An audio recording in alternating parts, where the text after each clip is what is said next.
the roasting commence. I'm not going to roast anyone individual. I just like to give generalized tips and full transparency. Like, I'm not a perspective expert. I just know some things that help break down information. Like, I did like some quick warm-ups before we started, and I got about like this far with them. So, definitely not like cracked. But how do we break down this information? Because it's better to have some methods than no methods at all. So the first one I like to do is, well, don't let your Clip Studio eat your butt. The first thing I like to do is when we have a crazy perspective like this is obviously try to isolate out. Like I like to say, create a frame for what you're doing. So when we have like crazy body parts popping out of the image here, it's important to mentally get a frame down, and sometimes mental isn't enough. We have to draw it out.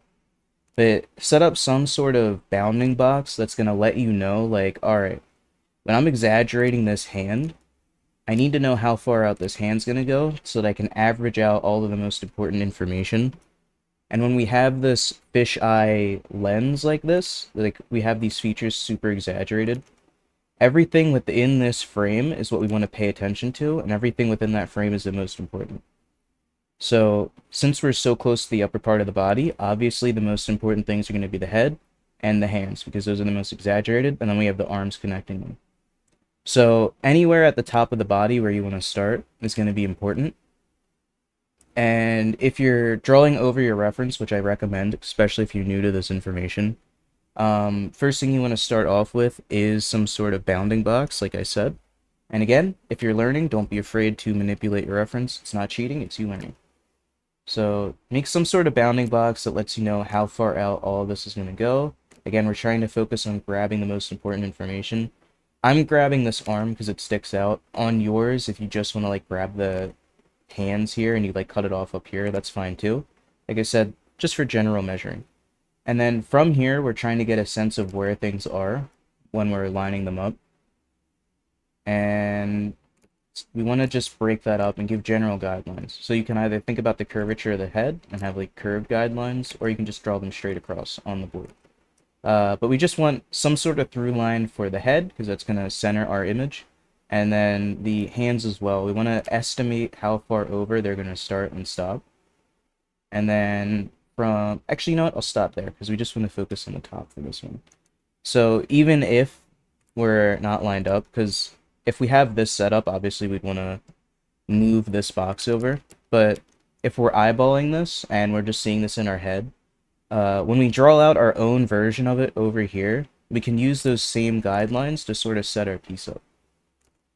So now we know, if we're scaling it to the proportions that we're using over here, now we know that, like, alright, based off of what I have over here, since this is smaller, I know I'm only going to have about this much space in between the middle of the head, and I'm going to have a bit more space on this side, and we're just copying over this information using the different proportions that we have. And then from there, it's just a matter of messing with some through lines and, you know, just doing your general sketch until you get something that looks vaguely human.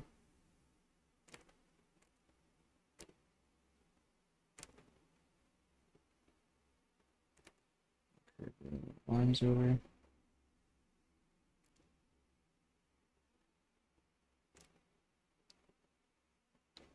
You can see I'm being very general, and I'm mainly just trying to capture the cones, like the wraparound and where these fingers are going, and the overall arcs on the head, because these are all just basic shapes that I have to line up later on.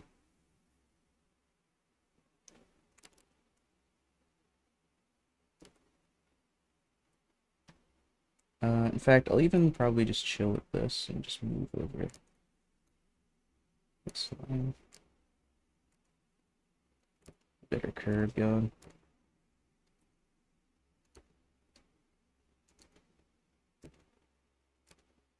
That's good enough. Alright, so once I have something like this, as you know... Oh, I have a question. If you're doing that box, shouldn't you just try to make it a real box to get a sense of perspective?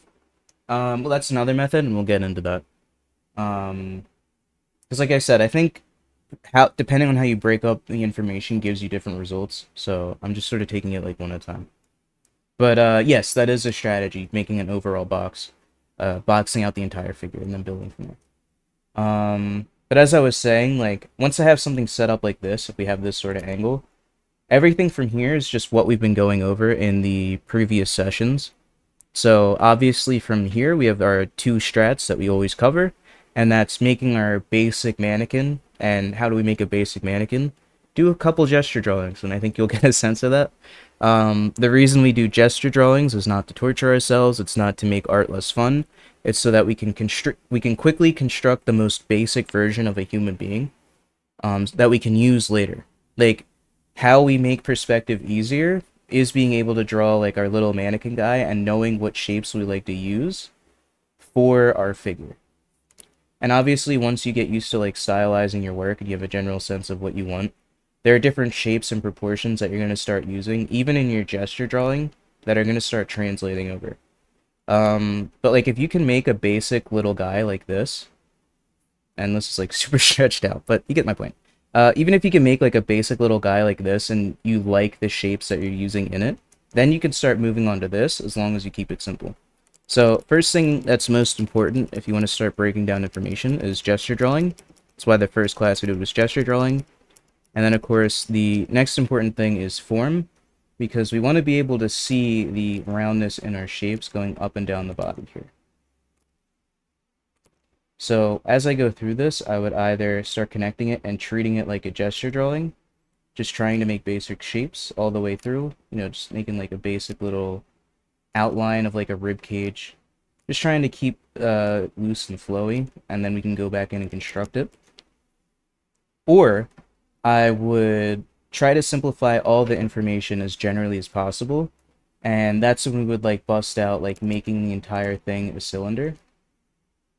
So I'm just making like a little circle, trying to keep it lined up. If I can move it over. I'm just trying to pay attention to like where all this wrapping is happening.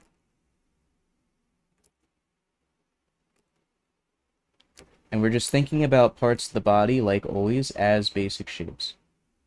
And like if we wanted to translate all of this area as like some sort of cylinder that's planted like right underneath the neck, we can start building up basic shapes out of it.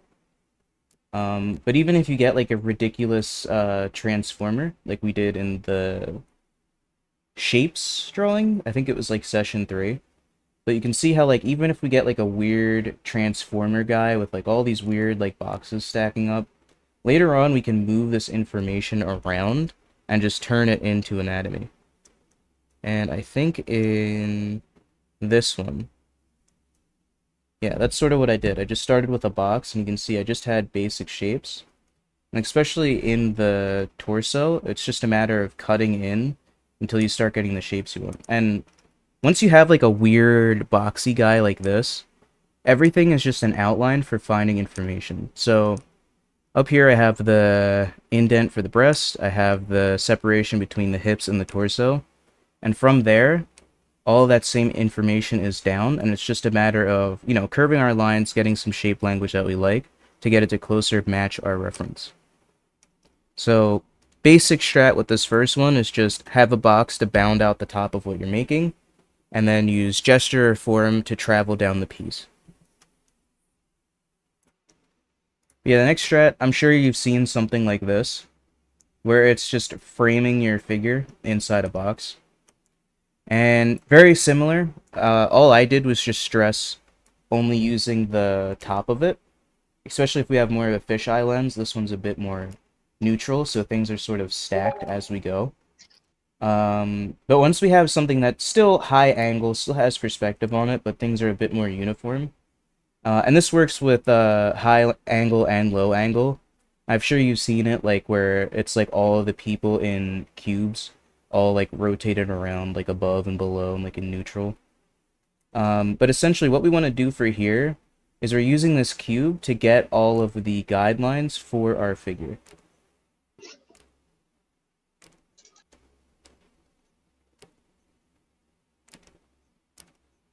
Let's capture the same curve I got.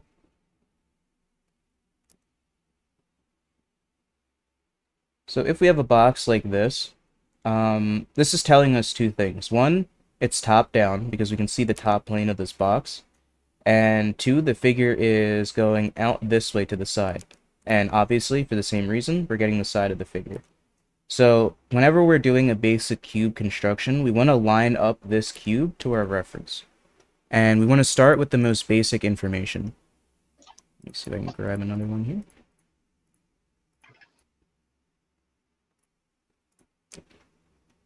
Then we know that our box should probably be top down, because that's the perspective that we're working in. And we know that since we're seeing side of the body here, we should have some of that perspective coming through as well. So similarly, our box should have this side to show that we're seeing the side of this person's body. We're getting a hard cutoff, so that's why we're using this edge for this side of the box. And then from here, it's just lining up the most important information. And assuming that this was perfectly lined up, first thing we want to do is make a through line, because we want to find the center point. Wherever the center point is where the crotch is. And obviously the box would have to be lined up. If it's not, you can just guesstimate. I'm using my fingers, so I can't screenshot that, or screen record it, but if the crotch, like if we're seeing this whole thing as a box, if the crotch is up here on the box, then we know that on our version, the crotch has to be a bit up here more. And once we, oh, okay, let me, sorry, I know I've been talking for a while, I'll wrap up soon. I don't want you to have to miss it for sleepy time. But yeah, once we find the crotch from here, it's just doing basic proportion divisions. So, you know, the chest, the torso, you can guesstimate that the legs are going to be halfway through. But the most important thing is finding a major landmark, and we're using the crotch because it's halfway between the top and bottom of the body. And then from there, using the proportions from our reference to line things up. I'll just make a little stick dude.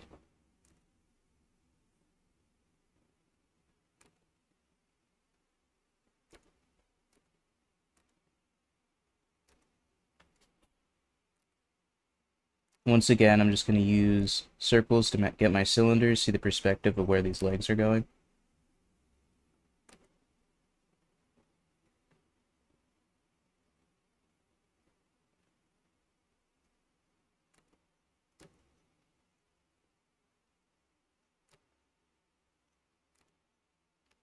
And you can see that with this little mannequin that we made, again, this is why gesture drawing is super important.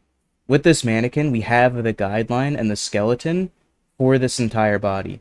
So now, even if we start doing like crazy stuff and, you know, like we make the hips go over too far, as long as we're keeping the shape language right, and as long as we're being flowy, and we're working somewhat within our mannequin, we'll get a relatively nice looking piece.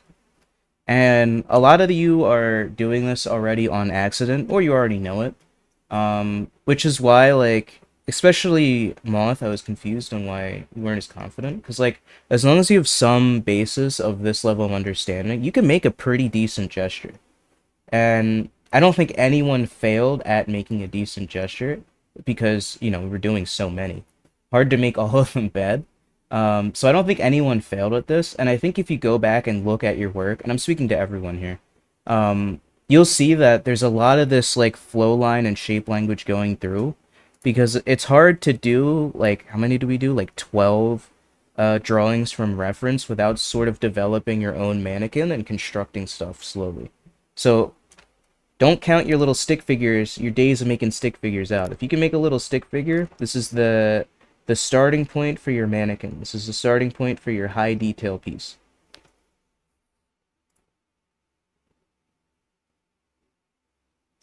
And then the last thing I want to cover, it's just two quick little tips. And it is focus on the feet last. I'm sure at least one of you have had this happen. I'll get a bottom up one. So I'm sure this has happened, especially with the ones where you're looking at the floor up. Where you go to draw, you make like your little box, or you're just starting with the feet because you're like, I want to work big to small, which is smart. Um, but either you start with the legs or you do the feet first, and you get like crazy, like high up feet. Maybe something like this.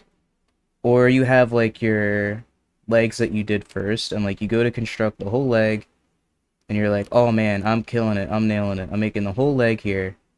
But you have your plane like flat like this, or just like the bottom plane is out of perspective. So now, when you have to connect that leg, I'll just move it over here, for example.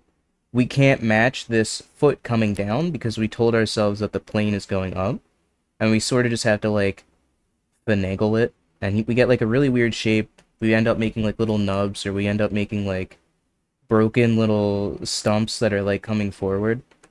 So that's why I say, even if you're using a box method, even if you're thinking big to small, which again is smart, uh, do the feet last.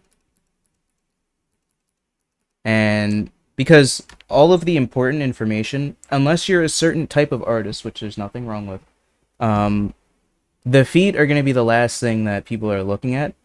All of the important stuff is going to be from the head down, and usually your like line of like focus stops once we get past the thighs, unless they're like crouched. So the feet are like the last thing that's important. So we can always adjust around the feet if we have 90% of the body right.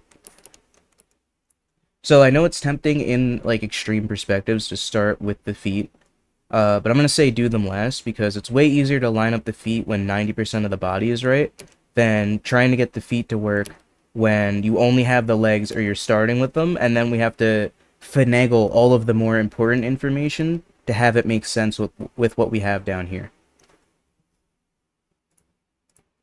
And aside from that, I think I already covered just being comfortable like making cylinders.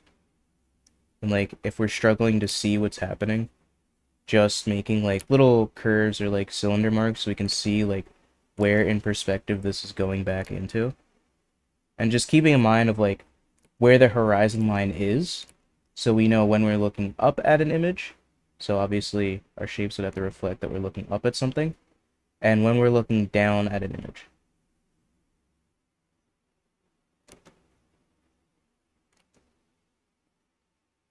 And then obviously sit top plane. You should do this more often. Brother, we've been doing it once a week. Bro, where have you been? Welcome to the server.